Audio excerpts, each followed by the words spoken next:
മൂന്നാമത്തെ കാര്യം ഡ്രഗ്സ് തന്നെ. ഇതുവരെ നമ്മൾ കേൾക്കാത്ത, ഒരു പക്ഷേ അതിനെപ്പറ്റി പഠിക്കുന്നവർ മാത്രമേ അന്ന് LSD എന്തെന്ന് ചർച്ച ചെയ്തിട്ടുണ്ടാകൂ. സൈക്കോളജിയും സോഷ്യോളജിയും ആന്ത്രോപോളജിയും ഒക്കെ പഠിക്കുന്നവർ മാത്രമേ ചിലപ്പോൾ എന്താണ് MDMA എന്നുള്ള പദം കേട്ടിട്ടുണ്ടാകൂ. പക്ഷേ ഇന്ന് എല്ലാവർക്കും അറിയാം എന്താണ് LSD എന്നും എന്താണ് MDMA എന്നും. കാരണം അത്രമാത്രം വ്യാപിച്ചതുപോലെയാണ് ഇന്ന് നമ്മൾ കേട്ടുകൊണ്ടിരിക്കുന്ന വാർത്തകൾ. പക്ഷെ നമ്മൾ ഭീതിപ്പെടാൻ പാടില്ല. ഇതിനെ ഇല്ലായ്മ ചെയ്യാനാണ് നമ്മൾ നോക്കേണ്ടത്. എവിടെയാ ആദ്യം ഇല്ലായ്മ ചെയ്യേണ്ടത്? ആദ്യം ഇല്ലായ്മ ചെയ്യേണ്ടത് നമ്മുടെ മനസ്സിന്റെ ഉള്ളിലാണ്. ഞാനത് തൊടില്ല എന്ന്. ഇവിടെ ഇരിക്കുന്ന ഓരോ കുട്ടികളും dare to say no, no പറയാൻ ധൈര്യം കാണിക്കുക. That is personality, that is individuality. ഒരു മനുഷ്യന്റെ ഏറ്റവും കരുത്തുള്ള വചനം നോ എന്ന പദമാണ്. യെസ് എന്ന പദമല്ല. യെസ് എന്ന പദം അത്ര കരുത്തുള്ള പദമല്ല. നീ അത് ചെയ്യുമോ എന്ന് ചോദിച്ചാൽ യെസ് എന്ന് പറയലല്ല ശക്തം, ചെയ്യില്ല എന്ന് പറയലാണ് ശക്തം. നോ പറയലാണ് ഏറ്റവും വലിയ ശക്തം.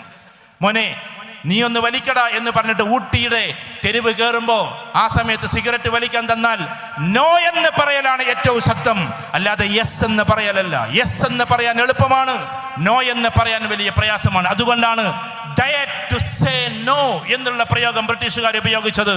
നോ പറയാൻ ധൈര്യം കാണിക്കുക എന്നതാണ്. ഇവിടെ ഇരിക്കുന്ന ഓരോ കുട്ടികളും അവരുടെ ടൂറിലാകട്ടെ, കല്യാണത്തിന്റെ തലേന്നാകട്ടെ, നിങ്ങളുടെ ബർത്ത്ഡേ പാർട്ടിയുടെ തലേന്നാകട്ടെ, ആഘോഷിക്കുന്നവരുണ്ടാകാം, ഉണ്ടെങ്കിൽ പറഞ്ഞോട്ടെ.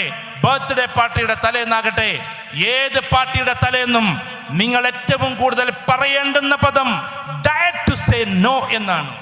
വിവാഹ ദിവസത്തിൽ മേക്കപ്പ് ചെയ്തുകൊണ്ടിരിക്കുന്ന പെൺകുട്ടി, ആ മേക്കപ്പ് ചെയ്തിട്ട് ഒരു പക്ഷേ ചിലപ്പോൾ അവളൊന്ന് മുഖമൊന്ന് വൃത്തിയാക്കാൻ എന്തെങ്കിലുമൊക്കെ ചെയ്തിട്ടുണ്ടാകാം. ഞാൻ കാലത്ത് വായിച്ചുകൊണ്ട് പറഞ്ഞോട്ടെ.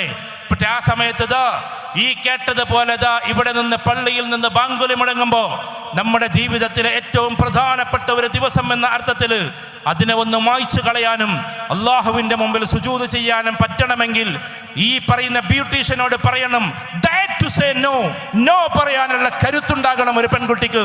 അപ്പോൾ മാത്രമേ ആ കുട്ടി നല്ലൊരു പേഴ്സണാലിറ്റി ആകുന്നുള്ളൂ, നല്ലൊരു ഇൻഡിവിജ്വാലിറ്റി ആകുന്നുള്ളൂ. ഈ ലോകത്തിലെ ഏറ്റവും വലിയ കരുത്ത് സത്യത്തിൽ നോ എന്ന് പറയൽ തന്നെയാണ്.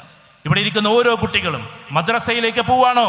6:30 മണി 7 മണിക്ക് ചിലപ്പോൾ മദ്രസ തുടങ്ങുന്ന സമയത്ത് ഏതെങ്കിലും ഒരാൾ വന്ന് ബൈക്കിൽ വന്നിട്ട് ദാ മോനെ എവിടെയാ വഴി എന്ന് ചോദിക്കുമ്പോൾ നിങ്ങൾ ചൂണ്ടിച്ച് കാണിച്ചു കൊടുത്ത് ഇങ്ങോട്ട് തന്നെ തിരിച്ചു വന്നിട്ട് നല്ല മോനാട്ടോ ഇത് ഉപയോഗിച്ചോ എന്ന് പറഞ്ഞിട്ട് ഒരു മഞ്ഞ മിഠായിയോ അല്ലെങ്കിൽ ചുവന്ന മിഠായിയോ റോസ് മിഠായിയോ നിങ്ങൾക്ക് തരുമ്പോൾ അതിനെ തിരിച്ചു മറിച്ച് നോക്കി അതിൻ്റെ വർണ്ണാഭമായ ഭാഗം കണ്ടിട്ട് അതിനെ അണ്ണാക്കിലേക്ക് ഇട്ടിട്ട് എന്നേക്കുമായി മയക്കുമരുന്നിന് അടിമപ്പെട്ടു പോകുന്ന കുഞ്ഞുകുട്ടിയായി നമ്മൾ മാറാതിരിക്കാനാണ് ശ്രമിക്കേണ്ടത്. അവിടെ നമുക്ക് പരിചയമില്ലാത്ത ആളുകൾ